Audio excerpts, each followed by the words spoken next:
Believe in victory. Battle 1.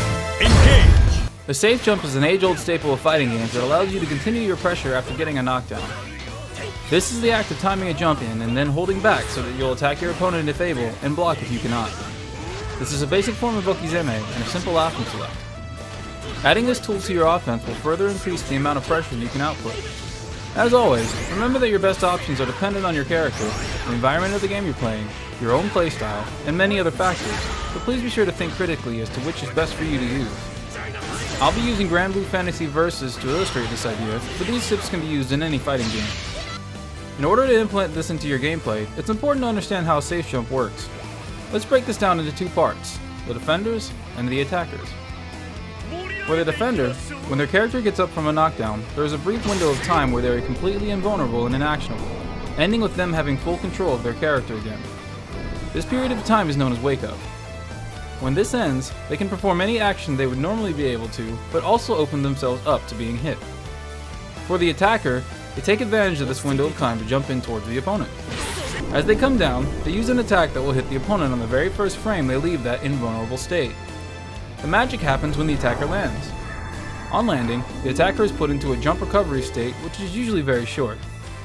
If the attacker holds block after pressing the jump and attack, they will block any reversals and allow themselves to react to see if the opponent gets hit. This means, regardless of what the defender does, the attacker will stay safe and be at advantage. The attacker will often use a setup in order to time their safe jump.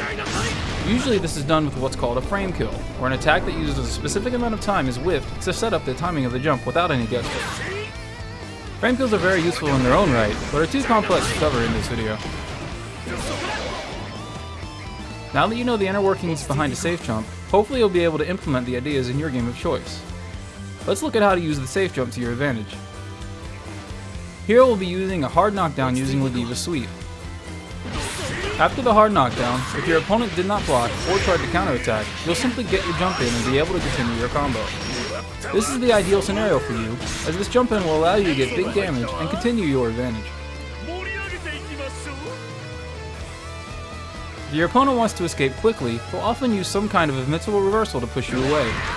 If you've done the safe jump correctly, you'll simply fall to the ground and block, allowing you to punish the reversal attempt.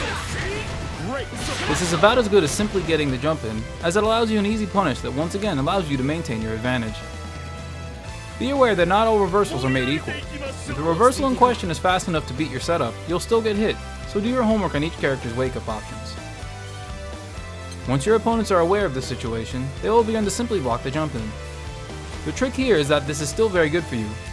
Blocking the jump attack will often leave the attacker at positive frame advantage, so you're free to continue your pressure however you decide. After this interaction is established, you can further evolve your offense by changing your jump in. This can be done with an empty jump low,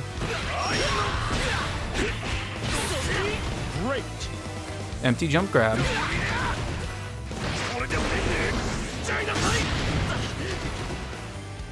tick throw setup,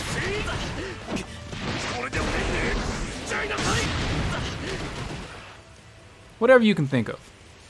Be creative. Hopefully this makes your offense a little more powerful and makes your time playing fighting games a little more fun. Thank you for watching.